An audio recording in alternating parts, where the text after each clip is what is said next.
Hello, everyone. Thanks for tuning in. Itsmontez.com, and you are now watching Get This Knowledge. This is where John Pounders from Now You See TV, me, Montez McCamish from itsmontez.com, come on and talk about powerful topics. We're going to be speaking about networking. John has brought in a very special guest that works with him. I'm going to allow him to introduce him right now. Thanks, Montez. I'm excited to do the show. I'm not feeling great today. I've got a fever and kind of sick, but I'm still excited to do this because I think it's very vital to people that are starting a network or starting a business or starting a podcast or ministry or anything like that. It's important to learn how to network with people.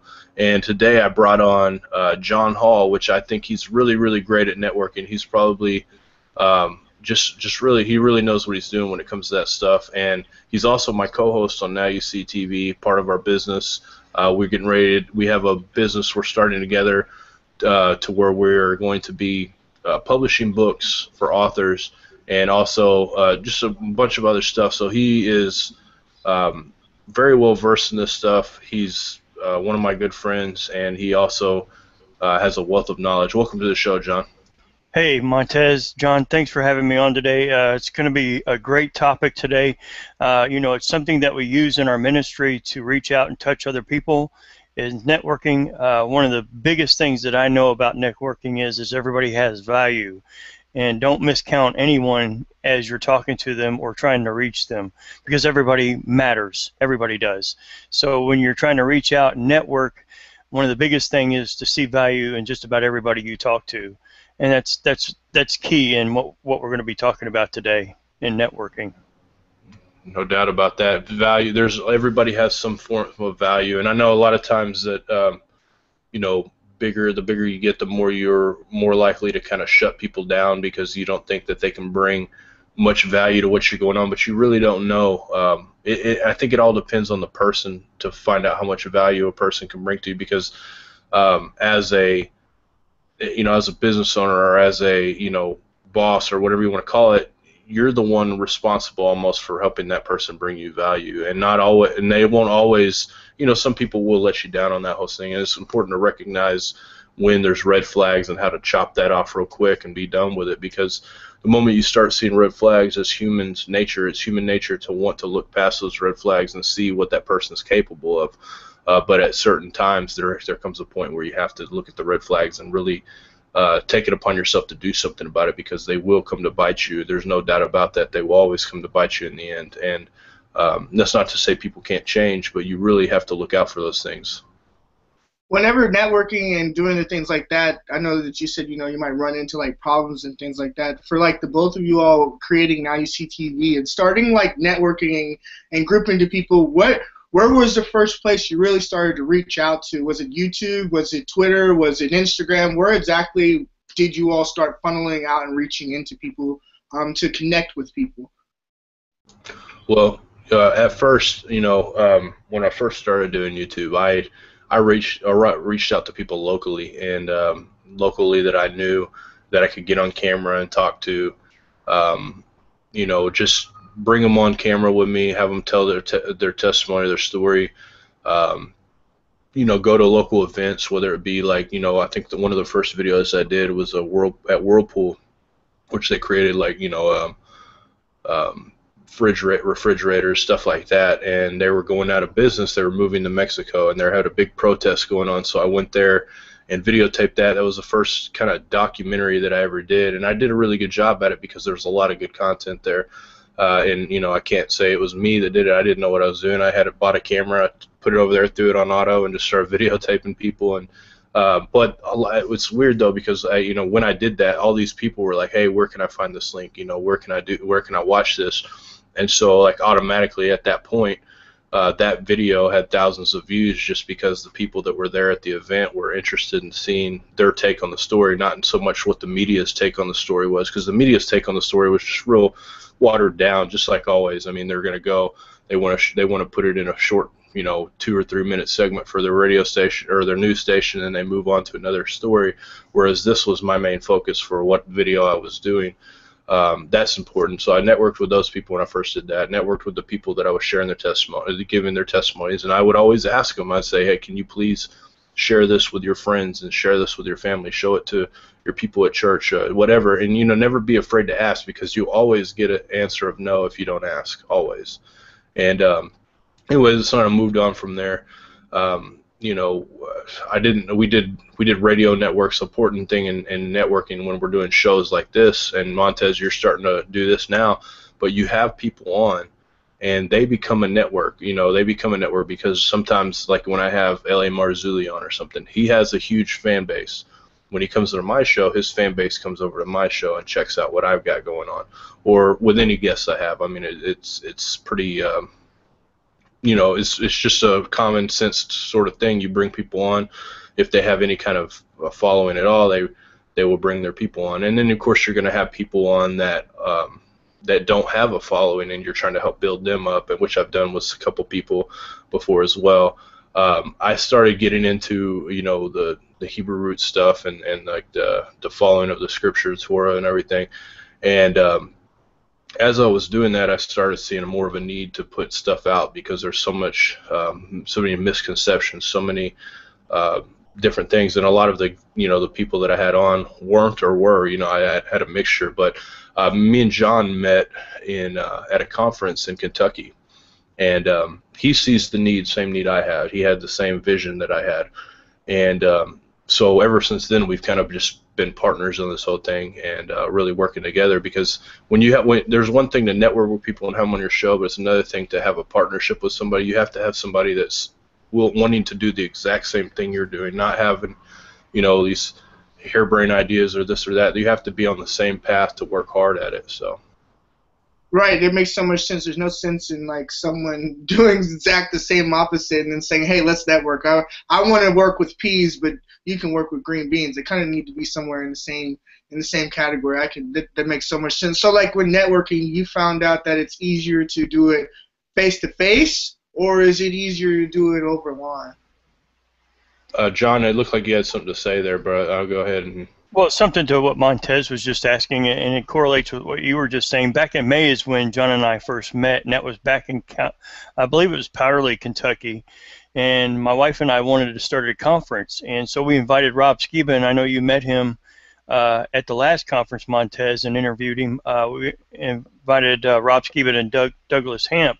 And, you know, we had never networked before until that time, I mean, except through our work and, you know, our professions. But we started networking, and we got those two guys to come to a place in the middle of nowhere.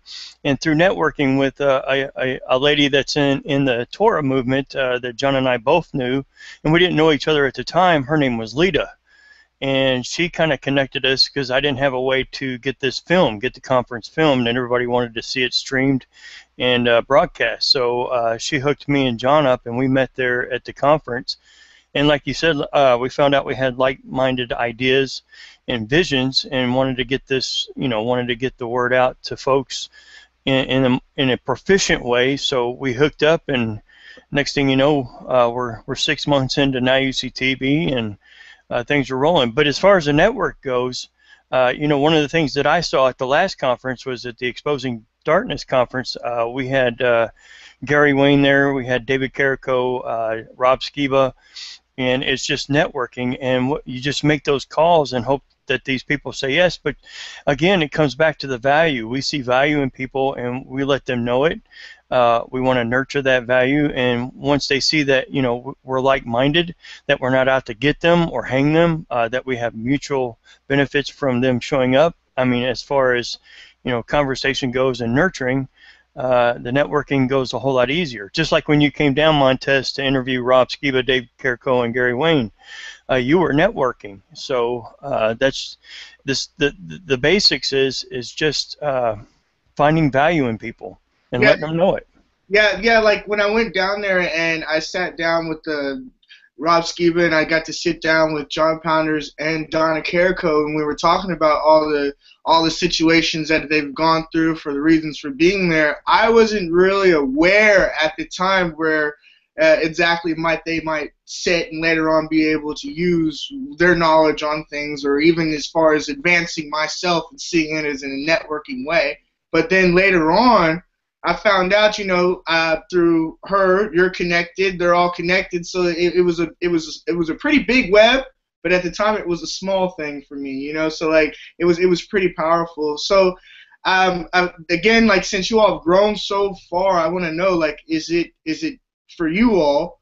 Do you network better face to face or online? Like, do you have more of I guess more people come to you wanting to do business face to face, or is this an online thing? Like, of course, we can reach lots of different places online, but as in now and what to say, which way would you like it is the best for you all? Like, what's been the best? Well, I can say that, I know John can speak to this as well, but I think that both are very important.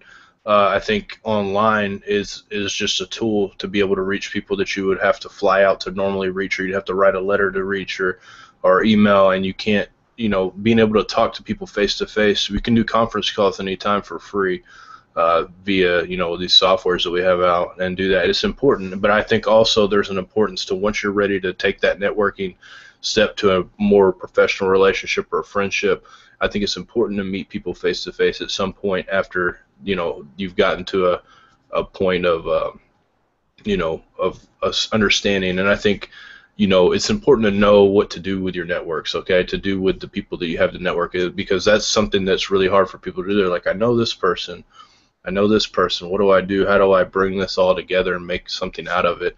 And I think part of that is just developing a relationship with a person. You'll learn their strengths, they'll learn your strengths, you'll learn their weaknesses, and then eventually you'll be able to take that and do something with it. And I know it sounds like you're talking about using people, but it's really not. You're talking about taking people and bringing them with you to achieve a common goal. It's not about using the person. There's people out there that will use people. I mean, don't get me wrong, but that's not what we're talking about here. We're talking about networking to come together to bring a common goal to the end. It has to be. I always look at it this way, and I know not everybody does this in business, but I think it has to be dual beneficial. I have to benefit them in some way. They have to benefit me in some way when it comes to networking together. Especially in, when I'm doing a business type thing. Now, obviously, I like John said, we look at everybody as having value. Not everybody you bring into your circle as either. You have to kind of be really wise about it, especially in our profession. We have people that want to kill us. We got people that hate us. We got crazy lunatics that would like nothing more than to see us hurt. Excuse me. So we have to be wise about it. But I think it's important to know the line there. So. Totally important to know the line. John had mentioned we're going to be starting a publishing business here soon. We got a couple of people writing books. John and David Carrico are writing a book. My wife's writing a book. She's going to be doing some ghostwriting. And people are always calling us once we involve other people and tell them what we're doing, because John, one of the things I like about John is that he talks to people who have done it before. So you don't reinvent the wheel. You've got to have a clear plan of what you're going to do and how you're going to do it. And we talked to a gentleman the other night by the name of Zen Garcia, really great guy, even keeled, has been doing it for the last decade or so, and we're sitting there picking his brains, and he's giving us great ideas. My wife and I got his phone number so we can call him to format how the writing's going to go. So when you're networking, it's a mutual benefit. Just like John said the other night, there will be some books that we don't want to publish that will throw Zen's way, and there'll be some books that he doesn't, he may throw our way. So it's that networking, and folks like Gary Wayne, who's written books, Rob Skiba, all these guys, you're networking and picking their brains, and at the same time you find this mutual value between you. It's a mutual benefit between the two. It's not like they're entering your business, but at the same time, you can piggyback off each other to get into more doors, to open up more phone lines, to talk to more people. And I think that's, again, it just comes back to the value of seeing, what another person brings to the table. Whenever we're looking and we're saying, okay, I want to network with someone, the biggest problem that a lot of people have, like for instance, in the music world, I've noticed a lot of people, I want to do this song with this person. And for instance, let's just say it's some famous musician out there, like Highly Suspect or something like that. I wanna be a player in this band or whatever, and they try to reach out to the person, and they never get the response back. when making that initial connection to begin the network, do you all have any advice on the way that a person that's not very good at networking could possibly make these things happen? Is there some type of technique or some kind of way that you might be able to tell viewers how to get a hold of someone? Because it's frustrating to try to get a hold of someone and we don't always get our reply back. Maybe it might be a couple days. And I know that John and I have spoken before, and we had D13 Watchmen on, and they were speaking about how we got so many comments, we can't reply to all the comments. We get so many emails, we can't reply to all the emails. What are some ways to get a hold of somebody when we really need to get a hold of them to network? Can you all enlighten us, please? You know, what I do is if I really want to get a hold of somebody, I'll keep messaging them over and over again. You know, I just bug them till they finally are like, who in the heck is this guy that keeps messaging me? You know, I usually send them the same email, and I might change the subject on the email just to see if it'll catch their attention differently. There's been people I can't get a hold of. I mean, there's no doubt about it. You can't get a hold of everybody. Some people do not ever check their emails. They don't care about that because they probably get millions of them, and they're not going to do it. You know, they have somebody that'll get them in contact with who they want to get in contact with. And when you get to a certain level, you have no choice but to do that, because if you checked every email, you know, even if you paid somebody to check every email, they'd be spending 40 hours a week checking emails for you. So you have to be when they're very popular, it's going to be hard to get a hold of the person. But now, if you're getting a hold of somebody that's not that popular and they won't answer you back, chances are you don't want to work with them anyway. It's a red flag. That means that they don't care about what they're doing, especially an author. I mean, if an author brings a book to the table, they should be on every show that they can get their hands on. I don't care if there's 5 people listening or 5 million people listening. They should be on every show. And if they're not, that tells you something. That tells you that person's lazy. That tells you that person doesn't care about getting their book out. They may think they do or say they do, but they really, really don't. So that's powerful. I want to go a little bit further with that. You said every single show. If you're an author, you should be on every single show. Can you take that a little bit further into the land of why? Well, I mean, you know, it's about distribution, okay? So if you get published, even if you get published through a publishing company, or if you don't, if you self-publish, however you do it, your books, you can, if you get them distributed, if you learn how to do that, you can get them into Barnes & Nobles, you can get them into all these different things, but that doesn't mean anybody's going to buy them. I mean, I've seen so many authors that have books that are in all those places, and they haven't even sold 1,000 copies. And so in order for, you know, a distribution company doesn't do this for you. They don't promote for you. They don't get this stuff out there. So if you have to promote yourself in a way, you know, some publishing companies you go through, like me and John, when we do ours, we're going to help them promote we're going to get them on every show. We're going to say, you're going on this show, you're going on this show, this show, this show, this show, because we made the contacts. We've got all the networks, the people that we can get them on the shows. We're going to make them get on the shows. And if they don't, then we won't publish them again. I mean, you got to think of it like this. If you're an author and you want to get your book out, you have to do this. If you don't, then you really don't want to get your book out. You just got a book that's out there just to say you're an author. I mean, so it's all, but yeah, go ahead, John. Well, you know, we have a lot of mentors on now. David Carrico is one of them, but another one that we look to is Rob Skiba, and he is a pro at doing that. He'll go on every show that he can possibly get on. It's not about promoting his book, it's about the message. He believes in the message. It's the message that he believes in, and he'll talk to anybody that'll sit down with him. I know that when you were at the conference, Montez, you know, he sat down with you quite a while during the interview, and he would do that for anybody. You know, while we were there, I think he enjoyed networking with the people that was in the crowd more so than he did up on the stage, but it's the message that he believed in. And getting people, when we start these shows, say we get our first book done with David and John, you know, they're already key to going on every show they can get to. However, there's other books that are coming down the line that somebody's not used to that. We're going to not push them or coax them, but help them through the process, because John and I are going to have to go on the shows with them and talk about the book with them and get them rolling. But at the same time, it's making sure people know what the product is and that we believe in it. You know, when you take on a business, you either believe in it or you don't. When you believe in it, it usually works. So it's the message. This is so true. I can so agree with that. The message is so powerful. Now, when it comes to networking, they've got Periscope, they've got Facebook Live, they've got just live I am. What are some of the ways that you all use Facebook Live for networking? How is this effective? Can you preach out to the audience so they could get an understanding why Facebook Live is so effective? What are some reasons or some ways that it's helped you all within Now You See TV and doing what you all do? I think Facebook Live is very effective. For one, everybody that's following you gets a notification that you're going live. That's pretty huge right there. First off, you're going live, and they find the notification. They either choose to watch it or they don't. But anytime you can get in front of people, that's distribution. Anytime you can get your product in front of people, even if you're not doing like what me and John are doing, where we're spreading the gospel, we're spreading stuff like that. You can get if you're selling sodas, I don't know, I mean, whatever, if you got to get in front of people have to see what you have, otherwise they could care less about it. I mean, why do you think people like Coca-Cola spend millions of dollars on just having their logo somewhere? All they care about is putting their logo in front of a sports team or putting their logo on somebody's shirt, whatever. Everybody already knows who Coke is. Everybody knows who Coca-Cola is, but they do that anyway because they know that people need to be reminded.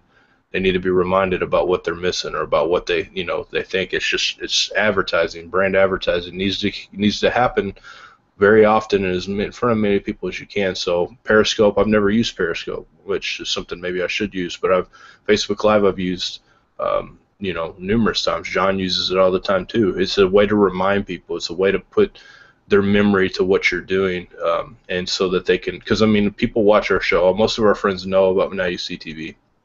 But we want to get them to know more, or get them to remember, and to get them to come back on our show. So we do Facebook Live or something like that. Usually when we do Facebook Live, it's usually consistent. People know when I go on Facebook Live, it's about what's coming up next on Now You See TV. I really don't use it for anything else. They know the consistency because some people are used to consistency. They're comfortable with that. Once, if they see that I'm going to be going live, they know that I'm going to be announcing an upcoming show or who's coming up, through the week. But it's consistency. And people are very comfortable with that, and it goes back to planning it out, letting the folks know who's going to be on the show, what time it's going to be at what Pacific Eastern Standard Time, what the topic's going to be out, and how excited it is to be able to talk to these, and people respond to that because it's consistent. They're used to that. And it's the same idea with Coke. Everybody understands and knows who Coke is because they're consistent. And when there's a change in the emblem or a change in the taste, people are not so keen to that. They're really honing in on the consistency part of it. That's so interesting. I like how you're talking about the consistency of things. I want to go a little bit further into this. You say the consistency. A lot of people are looking, okay, they say, all right, I want to go on Facebook Live at this time. I want to go on YouTube at this time. I want to be on Periscope at this time. When is the best time to be going live? Like, can you all help the viewers here? When's the best time for someone to go live so that other people will be watching their content? Will it be in the morning? Should it be in the afternoon? Can you help us here, please? Well, I mean, it depends on who your listener base is, to be quite honest, because in YouTube you can find out who your listener base is. You've always, and we'll talk about YouTube first. You can find out who is the most watching of your group, whether it's kids, adults, male, female, whatever. You can find out who they are, and there's actually a tool you can go online to find out when's the best time according to your audience to go live. Which is something that I do for Now You See TV when we go on YouTube. I figure out what's the best times that we can go live to where our audience is going to listen. Our audience tends to be sometime in the later evening, sometimes 8 to 10 p.m., even later sometimes is the best time for our audience. But it just depends. I mean, we've had shows during the day before, and it's not easy sometimes for people to be able to listen, but some people can listen while they're at work. They can put their headphones in and listen to what we're doing. But we make it consistent with what our audience is able to view. I think that's important. And like I said, if it's kids and teenagers, it might be, after they get out of school. It might be on the weekends during Saturday, or, I don't know. I mean, you have to look and kind of see when your audience is most in tune with what you're doing. Just test it out. Awesome, awesome. Thank you so much. I want to know if you might be able to give us a little more chunk of that. What is that tool that you have? Are you willing to share that with people? What's the tool that you use to find out consistency? I know we spoke about analytics, but can you please? Yeah, let John talk a little bit, and I'll find it, and I can screen share it with you guys. Okay, so go ahead and John. I'm going to use an example, John, because when we started our Saturday night shows, we didn't know, how many people would be watching because it's late at night. Here in the Eastern Standard Time, it's 11 o'clock. But John did some research on it, and we started doing shows on Saturday night for folks, who are tour observant, belief based, that are going to be home watching, and we've gotten a huge response out of that. And I think John followed the analytics on the YouTube channel quite well when he decided on what time it was going to be going on, and it's benefited our audience and benefited John and I, because we've had some great discussions on Saturday night, even with the audience participating. So that's just one of the examples I had. That's so awesome. So like so looking into the analytics, me and John spoke about that with D13, the Watchman, and we were talking about going into the analytics. You were able to find the time of things, and that, I think that's very, very powerful, because a lot of people, again, it gets frustrating when you're creating content. You've already gone through the keyword research, you've tagged it out the best way that you can, but now you really got to try to find out what time the people are coming on to things. And so I think that's very, very powerful, and to know that type of thing, So I'm getting further into the questions of networking. When it comes to you all stepping into the network world, and we're doing the at-face type of talking thing, what are some great keys that maybe you might need to trade off, whether it be email, me, be the number? What is the number one thing that you want to get first whenever you're networking with someone? Go ahead, John. I'm still looking for this page that shows. So. Are you looking for the YouTube page that shows, what time people are tuning in? Yeah. What was the question again, Montez? I'm sitting there looking at John. The question is whenever you're networking with someone, the one thing that you absolutely want to go and leave with. Like for me, for instance, I like to get someone's Twitter account, because through Twitter, if you're on Twitter, I feel like you're doing a whole lot of work, because Twitter is not the easiest thing. So like I usually like to live with a Twitter account or an email. But 9 times out of 10, I went to Twitter first, because if you don't have a Twitter, I don't really.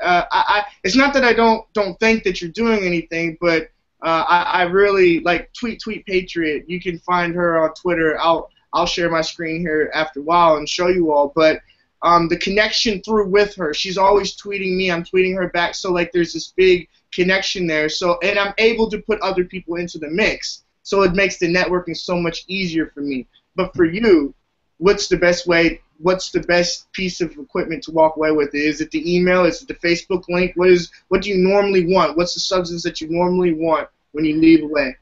Well, I haven't really started the Twitter account. I had one at one time, but I need to get back into it for Now You See TV purposes. But Facebook has been the big mainstay for me as far as Now You See TV goes.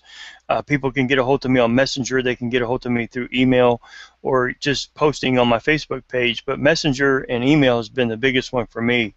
And since starting Now You See TV, about 6 months ago, it's starting to blow up. But again, it goes back to that consistency of answering these folks, talking to them, and reaching out to new people as far as getting them on board on watching the product, but being consistent in doing so. Again, you brought up a really good point, Montez, about the Twitter. I know it's important as far as networking.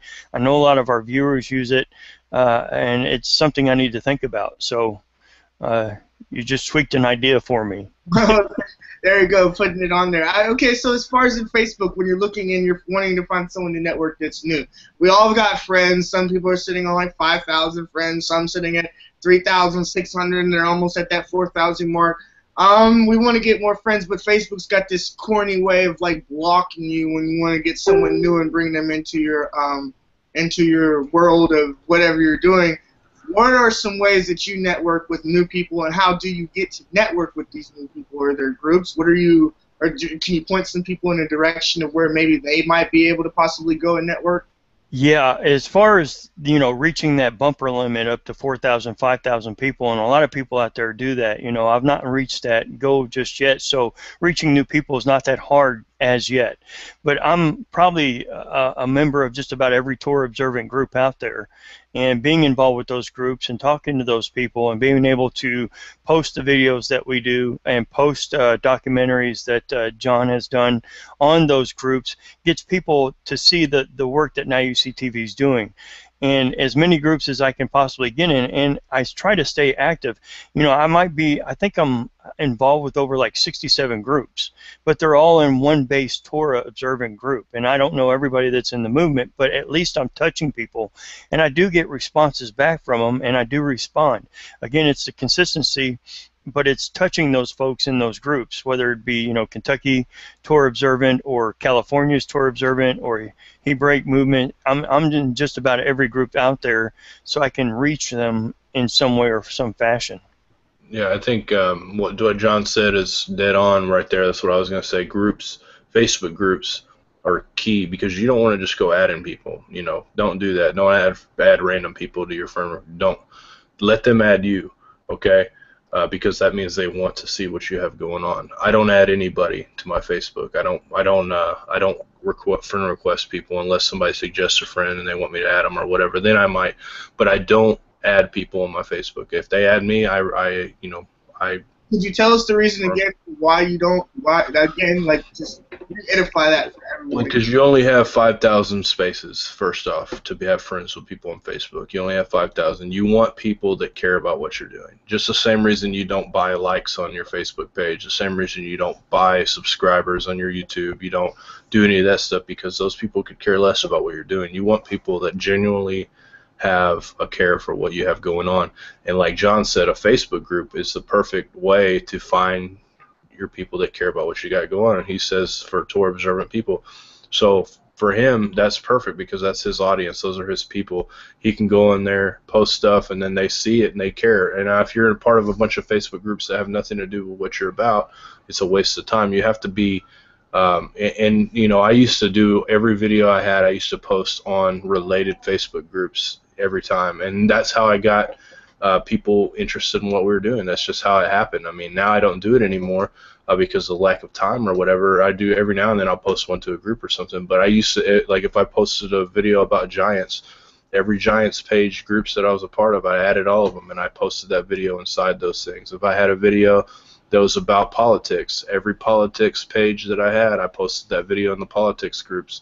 If I had a video, you get the idea, but I mean, you do it, about the video that's about. If I posted a video about Giants in a group that was prayers only, they're going to kick me out. There's no point. If I posted it in a group that's about, collecting flowers, they're going to kick me out. There's no point. You have to be, it's like, you just have to be tactical with what you do. And people will start adding you themselves eventually. You can add people, and some people will care, some people won't. But I'm at the point now to where I'm like, I'm approaching 5,000 friends, so I'm gonna have to decide: am I gonna let some of my old friends that I had from the past go, or am I gonna, delete their friendship so I can add new ones, or what am I gonna do? I don't know, but I'm at that point, because when I first started my Facebook, I added pretty much anybody, anybody that I thought looked cool, I would add them, boom, because I was an idiot when I first started my Facebook, and I look back and I'm like, why did I even do that? But now I'm like approaching the 5,000 mark, and there are people that are genuinely wanting to add me, and so I have to think about that thing. And you might as well start right now while you're wherever you're at, to start thinking that way. Right. Facebook groups are so beneficial. I mean, the people, I can't stress that enough. Facebook groups, and tagging people that are into your video, tagging people if they start liking your stuff, tag them, and if they don't care, ask them, and you say, hey, do you mind when I do a video, do you mind if I tag you in it? Ask them first, because if not, they might unfollow you and they might whatever. But now, as far as like we were sitting and we were talking about the like you have like different profiles for Facebook. I forget who I was talking to, but there's like you can get a business profile, like maybe like if you're a musician or you're setting up your ministry, you can make a ministry page and things like this, and you can make your personal page. Now, which one do you suggest? Both. Yeah, both. Now, I use my personal, my wife and I have our Facebook page, but it's mainly tour observant. I mean, again, it goes back to consistency, and then I'm hooked into Now You See TV Facebook page, and I use both, going back and forth. So if I paste, a Facebook Live to mine, I do one for Now You See TV, so it's out there twice. So I use Now You See TV as my secondary, as my business, as I go to and I want to reach people, but at the same time, those same folks know they can see the same thing, over on my page. So I kind of use both of them. I bounce back and forth. Though I've thought about starting another one, but it'd be totally corny, just off the wall, just for a laugh. Well, all right. So, John, did you ever find a program to where we might be able to find the times to when it's best to do whatever it is that you're doing, whether you're uploading content to your YouTube or you're loading it to your Facebook? Were you able to find that webpage? No, YouTube used to have a tool for that, but I can tell you this, it was pretty common sense. If your audience is a high school range, it's going to be after 3 when they get out of school. If your audience is older people, like 60 plus, which I know yours isn't, but if it is, you're going to want to do it before it gets too late, before they go to bed. So if it's normal working class people, you're going to want to do it after 5:00 p.m. All the times were pretty consistent, and I think noon was one of the best times in the weekend, Saturday and Sunday, right around noon, for pretty much any audience you have. Anything at too late, you can do too late like we do. We do late, but our audience is used to our late shows on Saturday nights. Our audience aren't the kind that go out and go party on a Saturday night. They're invested in learning and invested in trying to better their lives in a way to learn. So they'll listen if we go on at 10 or midnight. It doesn't matter. So you kind of have to learn your audience. My best advice I could give you is to test different times and write it down, say, well, I've uploaded at this time, this many people watch it. And we're talking like right off the bat, like as soon as you upload, you see how many people watch it within an hour.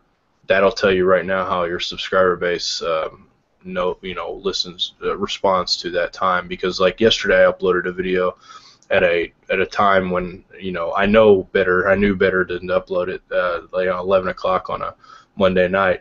It only got like 200 views in the first hour, which is, normally if we upload a video, John, it's like 1,000 within a couple hours. So, it just now reached 1,000 overnight. So it was just a bad timing to upload it. And I was just testing that time to see, what's the good time to do it. And it wasn't a good time. So test it out, test your stuff out. That's what I would do, and write it down. And that's what we pretty much do. We don't usually do shows on Sunday night or Monday night because our audience base will be very small during those times, and that's just because that's just the way it works. I don't know why. Maybe people gearing up for Monday to go to work, and then Monday night they're exhausted because they've stayed up all weekend or whatever. I don't know what it is exactly. I mean, I can't get into everybody's head, but I noticed Tuesdays, Wednesdays, Thursdays, Fridays, and Saturdays, those are our time. That's our time when our audience likes to listen. That's when we do it, and we kind of go from there. So, I mean, yeah. And it's also consistent because they know, at 9 Eastern time, 8 Central, that Now You See TV is going live, and they got to get their popcorn or tea or get their Bibles open, and they know they're in for an interview, and they can interact with us because they're getting used to that. They're used to consistency of the time, and the numbers are still skyrocketing, and we appreciate everyone out there that watches because of it, and it just fuels us to keep going. It gives us that energy. I love how you all just keep on like framing out consistency. A lot of people are messing that up when it comes to getting something started. You can't halfway do it. I'm going to do it today and then not do it the next day. It's like almost trying to get better at something. If you practice part way, you're not going to get better at it. You got to practice often so you get better at whatever it is. I just really like that you all keep on iterating and consistency. It's just a whole lot to hear. So I want to know now, like I'm getting a little bit further into asking these questions. I'd like to get deeper and deeper and deeper as we go. Whenever we have like children and they're wanting to start networking with someone that's a little bit higher up, say like for instance they're trying to find out what they're going to do, like maybe it's a motivational person. They say they don't have a lot to give. What are some things that a younger person might be able to offer someone, and instead of money? Because again, financially, people, whenever we're networking, like I'll like for instance, say you want someone to help you with sharing your blogs. Like you said, you could post them to Facebook, but then also you can buy the services and buy things like this. When you step higher up into the range of the internet world, let's say we wanted to barter something, like maybe we have a website or something like that. What are some good ways to network with somebody on trading? Like do you all have any advice when it comes to that? Instead of giving someone money, like I mean, money it works, you know, but I'm saying like what beneficial thing can I or someone else give other than funds? Well, obviously, you're not going to be able to say, look, you have me on your show, I have you on mine, and we'll trade, because if you got, 500 subscribers and they got 5 million subscribers, that's not going to be much of a trade for them. They could care less about that 500 subscribers. That's not a good trade. But what I think that you can do, what I think was kind of, especially if you're talented at what you do. If you're not talented at what you do, you're going to have to kind of develop your talent and develop your skills a little bit before you approach these people, in my opinion, if you want to make it dual beneficial. Now, if I was approaching a channel that has way more subscribers than I have, I want to get on their show somehow, or I want them on my show, I would be willing to say, listen, man, this is what I'll do. You do videos. Okay, let's say I'm a fitness guy. Okay, and they do fitness videos, and I want to up my fitness game, or just anything. I mean, I'm just using fitness as an example because that's pretty easy. I want people to know who I am in fitness. So what I'll do for you is I'll come and film some stuff for you. I'm pretty good at filming. Let me film some stuff for you, and in return, after you feel like I've done what I'm worth in that, can you come on my show or have me on your show so I can help build up my channel? Just being honest with them. Look, I don't have a lot of money to offer. I don't have money to offer. I don't have a big audience, but I want to help. I want to grow my channel because I feel like I can bring something to the community. How can I help you in order for you to help me? What can I do? And sometimes just asking them that is enough for them to give it. John, maybe you could talk a little bit about your relationship with L.A. Marzulli and the video he just came out, because that's a mutual benefit between your 90UC TV and L.A. Marzulli's work, because that's mutually beneficial. Very interesting. Yes, John, can you please? Yeah, well, see, with L.A. Marzulli, he has a huge fan base. I mean, his fan base is way bigger than my following. And I want to say hi to Will Redding and Carlos and Sabine in the chat. Hi, guys. I'm sorry I haven't chatted back too much, but yeah, it's good to see you guys. So okay, with L.A. Marzulli, I've kind of developed a friendship with the guy, first off, because I message him. I had him on a show a couple times. His audience is way bigger than mine, but I wanted to figure out a way to network with him so I can have him on more often, make it worth it to him to come on more often. Also, just to be able to do work with him in the future, because in the future, when I come out with a DVD, I'm going to want something similar that he offered me. So basically, he had a DVD that came out, and so I told him, hey, look, I'd like to put it on our website to sell, so that we can help you get this DVD out. I didn't say anything to him about money. I just said, I'd like to get it on our website so we can help you sell this DVD, because I think it's awesome. It's really cool. He said, yeah, look, we'll give you 40% of the sales that you have on your website for this. And so that right there, I was like, that's amazing. Let's do it. Let's just check it out. I would have done it probably for 10%. It didn't matter. I would have done it for free, but I wanted to do it so I can create a network with the guy. Anyways, we did that. We ended up selling quite a few of them. Now he wants to come on every couple of weeks to help sell his DVD, because he knows that we can deliver on what we do. So it's important to be able to offer something in return. Everybody has something to offer. And if like somebody like yourself, Montez, you'd be great at going out and field recording, doing something for people if they're having, like, let's say you want to network with I don't know. Just name somebody. Name somebody, and I'll see what I would do in this situation. I would say Gary Vaynerchuk. Ooh, Gary Vaynerchuk would be very tough for you to network with him because he has everything he needs.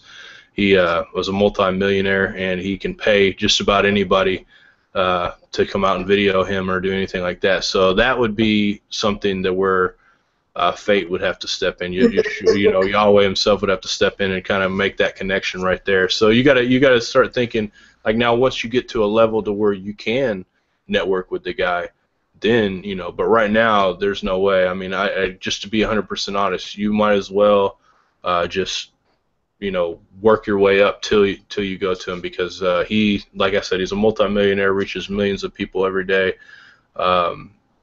There's really not anything you could offer him besides going to, like, physically work for him at his company in New York. Like You know, like that. so. Like maybe if I intern it out and slave myself for a little while, maybe, just maybe, I might be able to, like, somehow. He might bring you on a video where he's punking you out, telling you what you're doing wrong or something like that. But yeah.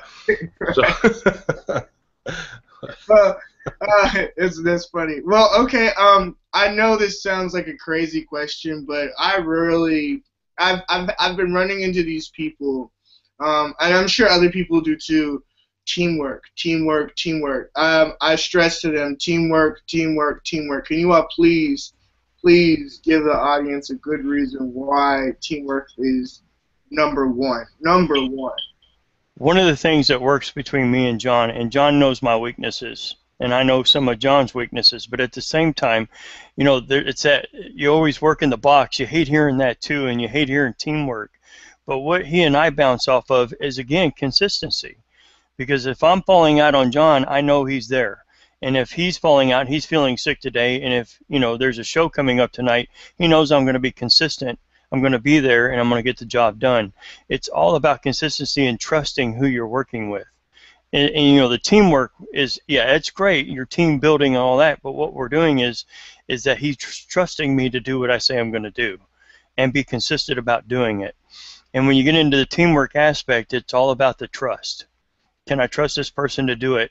And you have to build that, you have to earn that respect, you know, while you're working together. I mean, there's things that I have to do, you know, that's going to meet his expectations. And I mean, to do that, you know, to earn his respect. So when you're in the team building, you know, arena, it goes back to consistency and goes back to earning and gaining that respect. And that's how it works for us. Yeah, there's no doubt, man. That's a really good explanation of that, because and you know, one thing that I would suggest, if you're looking to do teamwork with somebody, you're looking to network and bring them on to what you're doing, it's good to test them with small tasks first. You know what I mean? It's good to see, like, okay, if they follow through on this, because the Bible says this, and this is common sense to most people too, is if you can be trusted with small things, you can be trusted with big things. So you put them in charge of small things, you see where they can be trusted, and if they can't be trusted, it's a cheap lesson learned. You always think of it that way. You don't just bring somebody in and say, boom, here you go, here's the keys to the Lamborghini, take them, run.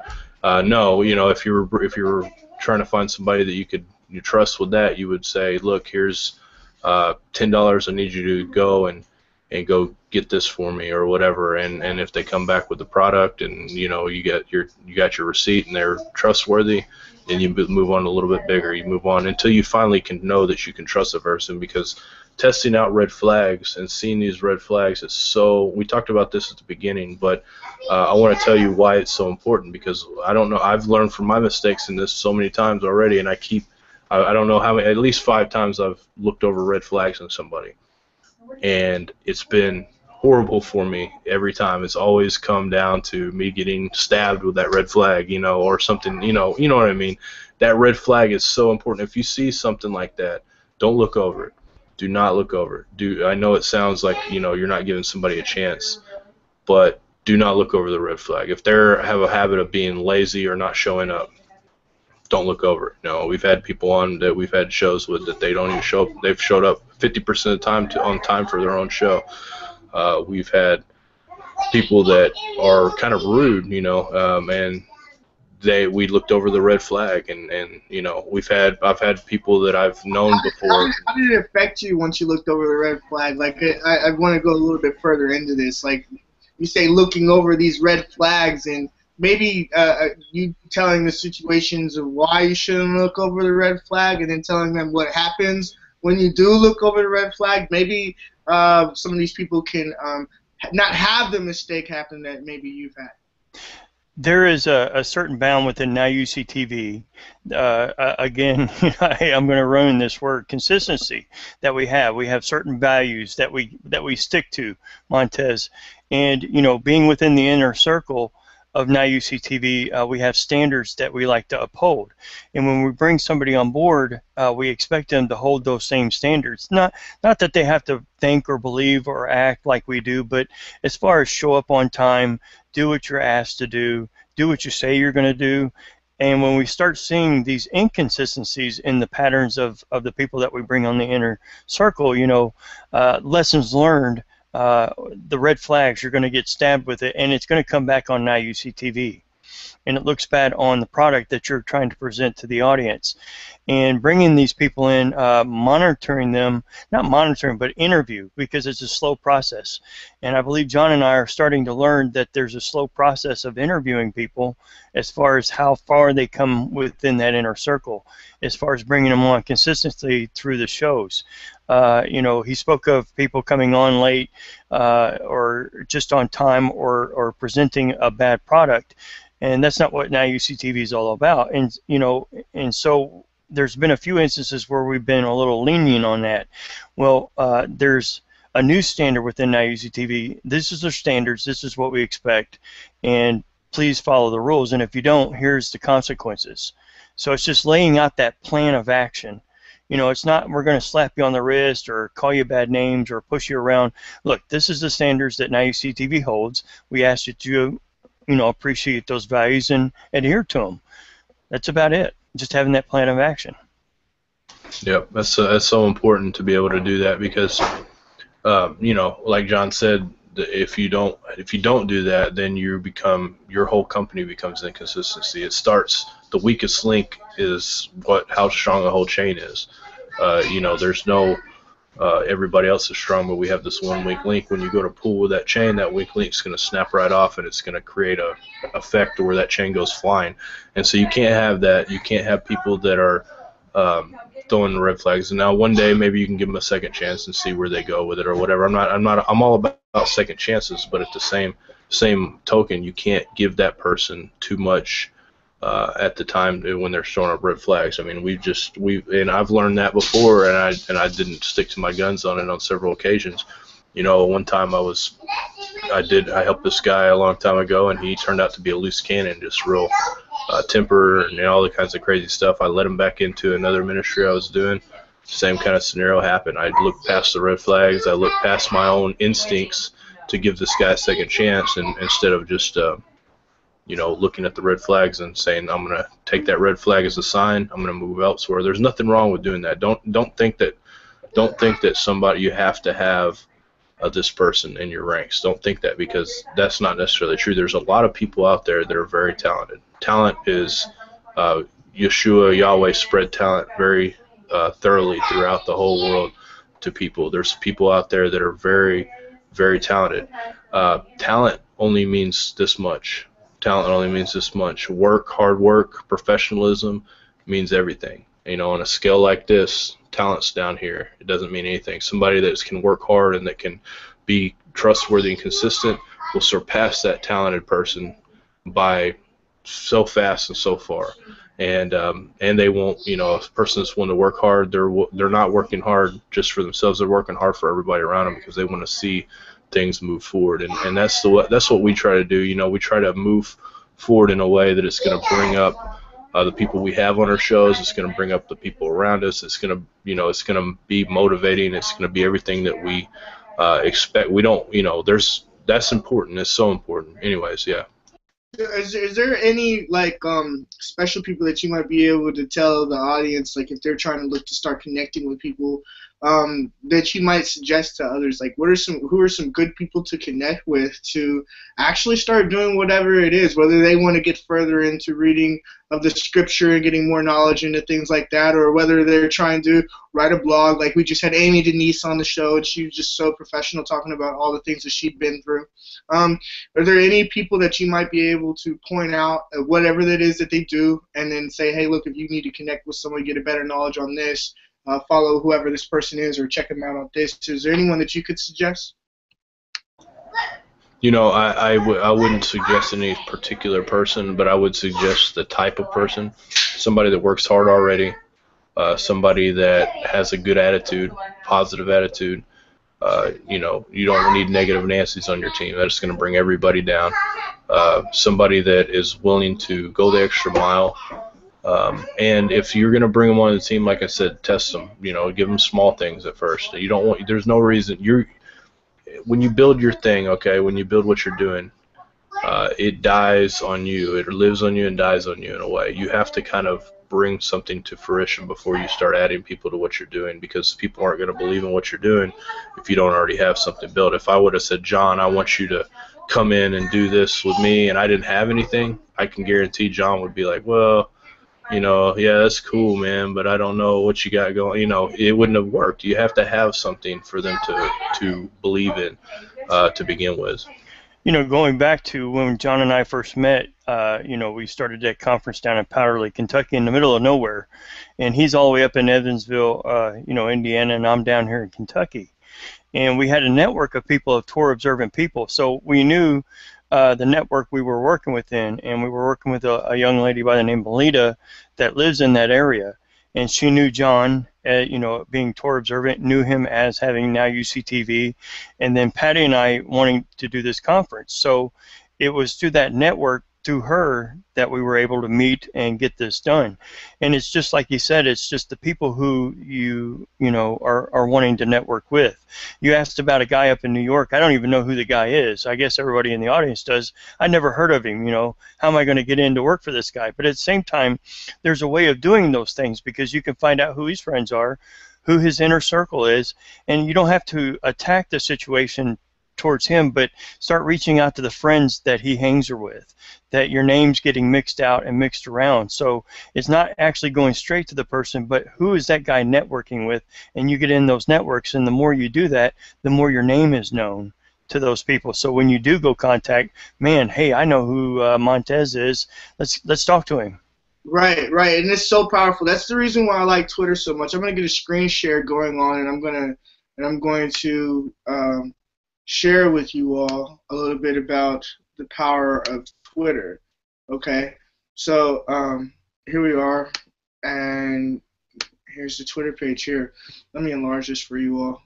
So these people are some of the people that I've connected with Twitter, but it's crazy how through them it causes a chain reaction. I'm going to just give you an example here.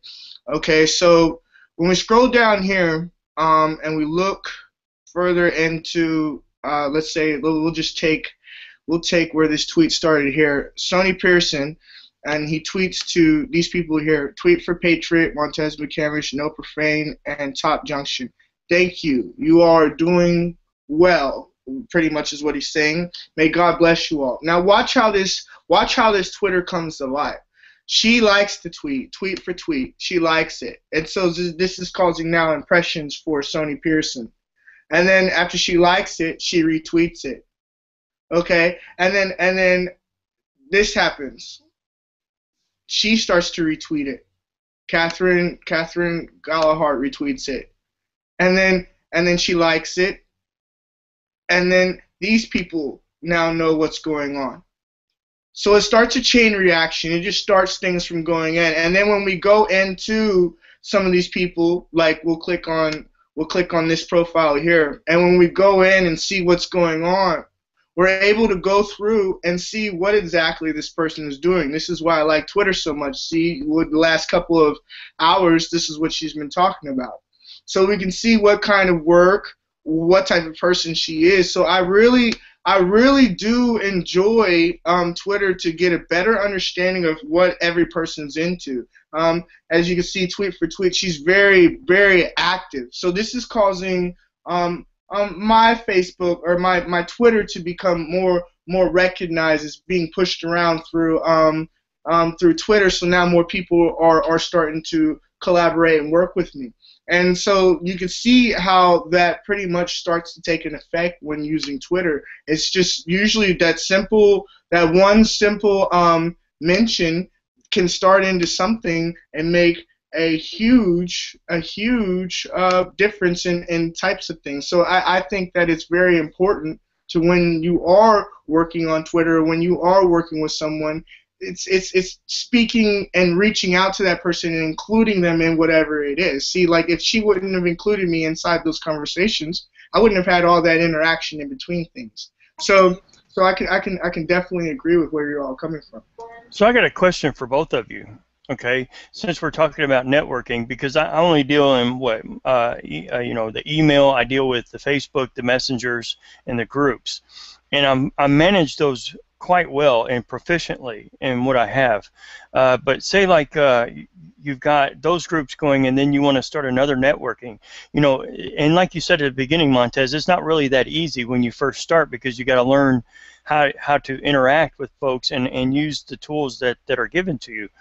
But at the same time, how difficult it is to dive into another networking system, do you think, John, like a Twitter or Instagram or whatever else you want to use, because you've got to learn how to use that tool as well. Then you've added on to what you're already social networking in. Well, I like with Twitter, I don't think it can be hard. It depends on how you want to use it. I'm not that proficient with Twitter, but I do have it to where it's linked. When I upload a YouTube video, people on Twitter see it. When I post something on Instagram, people on Twitter see it. So I mean, I'm looking at my Twitter stats, and it's pretty decent for as little as I use it. Let me go check and see here exactly what it is, but as little as I use it, it's not that bad, because I rarely I'm just going to go tweet something. I rarely do that. More than anything, how do you find your how many posts reach and stuff like that on Twitter? You just go into like your personal profile, click your picture or your main profile, and then scroll down. Analytics. Yeah, yeah. So I'm looking at my analytics, and I'm going to go ahead and share it, because I have nothing to hide. I'm not great with Twitter, okay? So if you don't laugh at me if my Twitter stats suck, so but I'm going to go ahead and share it here. Can you guys see my screen? Yeah. Okay, so 72 tweets, 16.9K impressions, 349 profile visit, 104 mentions, and 8 new followers. So, and you can see here, and most of these are not, I do not just go on Twitter and say, hey, how's it going? I'm tweeting. You know what I mean? I'm not going to Twitter to actually do anything like that. I'm just going to Twitter. I'm posting from my my YouTube video, or I'm posting my Instagram photo, or a statement, or I have it linked somehow. So my stats are probably not great compared to Montez's, because I don't use Twitter that much. But you can see that just linking my networks together, I'm in front of 22.7 thousand people in 28 days, which that's 22.7 thousand people I would have not seen what I have going on in 28 days if I didn't have Twitter. But like I said, I'm not doing anything other than linking my Instagram and my YouTube together with it, and that's pretty that easy. So anyways, I mean, I don't know if that helps. And I know that, Yeah, for me, like, I can say that, like, jumping into a new program is almost like having an HP and then go buying a Mac. Like, you're still gonna have to go through like the study of whatever it is. It's still just as hard as anything else. You can't. I mean, sometimes it takes more people a longer time to understand how to use the program than it will others. But really, like John said, as long as you're connecting everything. I'm going to go ahead and share my screen with you all and show you a little bit, because I use Twitter a little bit different. John said that he doesn't really go on there and just tweet. I'll go on there and I'll tweet. I'll wake up and they'll have like special things that are going on to where you can start getting more people following you, like what's trending, like they might have 3-word topics or whatever, and so I'll actually involve myself inside those types of mentions and things like that. I'm going to share my screen with you all and get you all a better understanding of this. When we look at this, you could see that my tweets over the 28 days has grown to this impression here over 28 days. But I think that is because I spend a little bit more time. I'm going to screen share this a different way because I did it that way and it kind of messed everything up. I go in a little bit different than the way John does. See, you can see here, congrats. I told someone congrats, but it got over 2,245 impressions out of 2 engagements. So maybe those people will click them and see exactly what it is that they're doing here. He has only 24 followers, but following 399. So we'll go back there and we'll click this guy here. See what he's working with. See, this is probably where it came from. He's following 1,392 and has got over 32K people following him. So possibly through what I spoke to them saying congrats, power on, whatever the post was. I can't really remember exactly what the post was. I'll make this bigger so you all can see this as well. This has caused the impressions to be what it was. So me just posting that, let's just say maybe let's look for one to where I've actually put a link on there. Here goes a link. Here goes a link right here. Okay, I posted this link. It's a blog that I wrote. I got 58 impressions, or 586 impressions on it. But the total engagements, I've got 10. So click on the link, I only got 1, but I got 8 retweets. But being able to do this has caused my my blog being more capable to be seen. So it really all depends on if you're going to use Twitter to talk to people, or if you're going to use Twitter to just really connect all the dots to things. Because again, like it's really if you have a Twitter and you sign it up onto your YouTube account and you have where you like someone else's Twitter video, or excuse me, you like someone else's YouTube video, what happens is this now goes to your Twitter. And then let's just say you have everything that posts from your Twitter to your Facebook. What you just did is you made a big circle. So with the fact of that big circle being made, it causes everything to coincide and causes more people to look at the numbers and look at what's going on. So it's very beneficial that way. But I'll tell you, it does take time to get the understanding of how it goes. But then, like you said, I'm finding when is the best time. You try it, see if it works. You try it, see if it works. Sometimes it don't, sometimes it do. If it does, keep on doing it. If it don't, pack up, try again, you know? Yeah, and another key point is, like, if you don't have a lot of time to use Twitter, like, you know, Montez uses Twitter and he actually goes proficiently and tries to use it, just doing like what I did is probably okay. I mean, 22,000 people or so saw what I did or saw what was going on there, and I didn't do anything different than what I already do. You know, so at least just linking your stuff together, starting a Twitter account, linking everything together will help at some point. And I think, you know, getting to learn how to use it better is probably something I would like to do. But at the same time, 22,000 people seeing it that wouldn't normally see what's going on is pretty good, you know. Or maybe they would see it. I don't know, but you know, I think it's there's nothing wrong with having a Twitter if you especially if you don't have time. Like John, you probably are pretty time consumed with what you have going on already. And so when you have a Twitter and you just link everything to it, it just kind of adds to what you're doing without having more time and effort to what you're doing. So there's nothing wrong. And then Google Plus is such a good. They have groups in Google Plus. That's a really good way to get your videos out there. Most of us have a Google Plus. If you have a Gmail account, you have a Google Plus, and you can link your videos to that. You can link your stuff to that.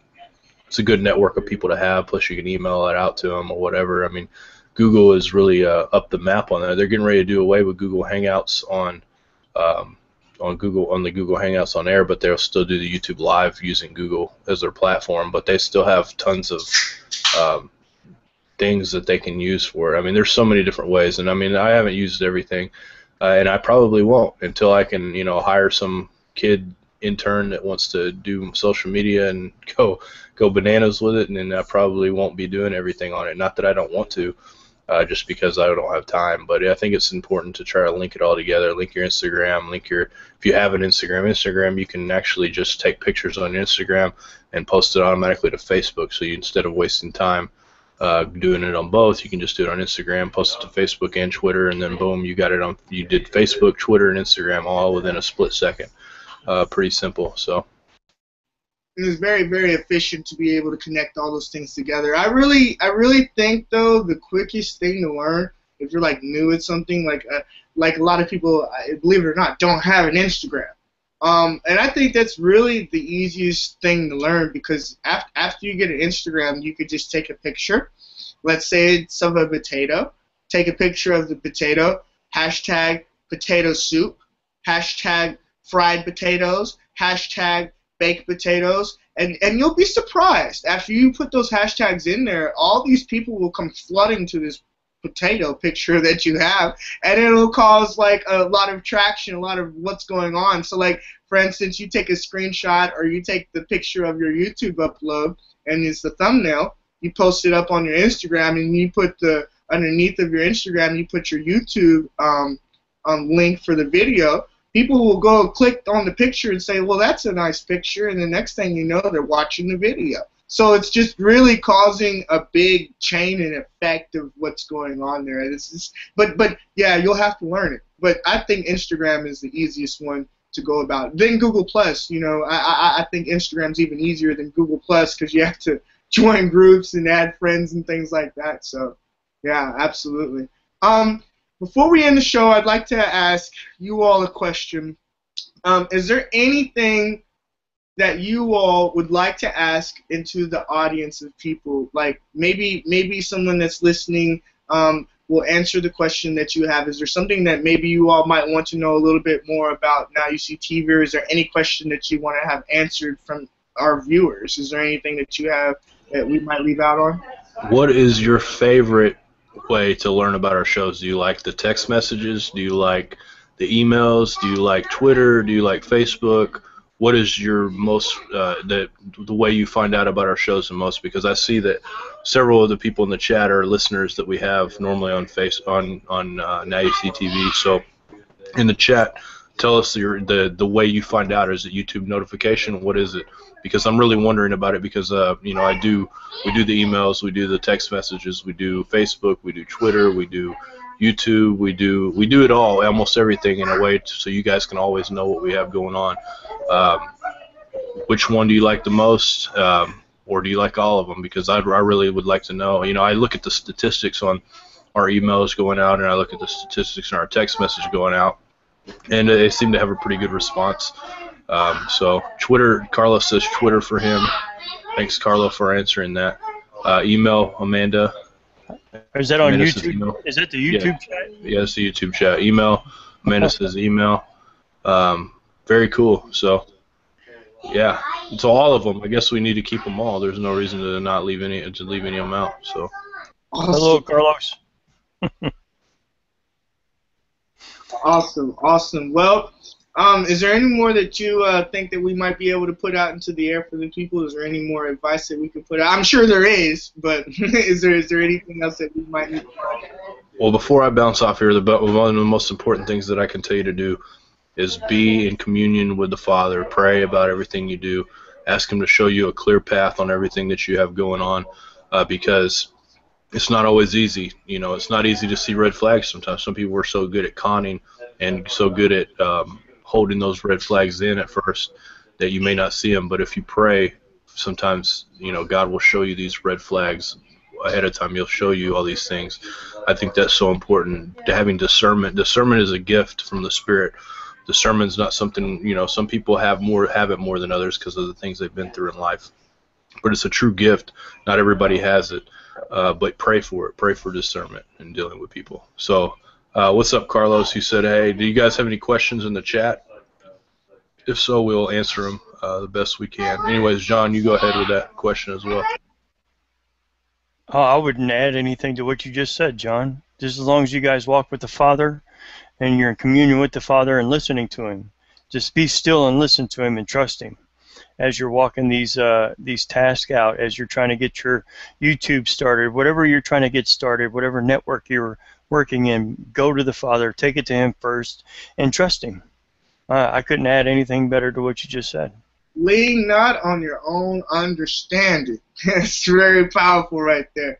Ladies and gentlemen, this has been Get This Knowledge, where John Pounders from Now You See TV and Montez McCamish, me, from itsmontez.com, come on and talk about very powerful topics. We air our show every single Tuesday, 2 p.m. Eastern Standard Time. This is all for the show now. Ladies and gentlemen, thank you so much for tuning in.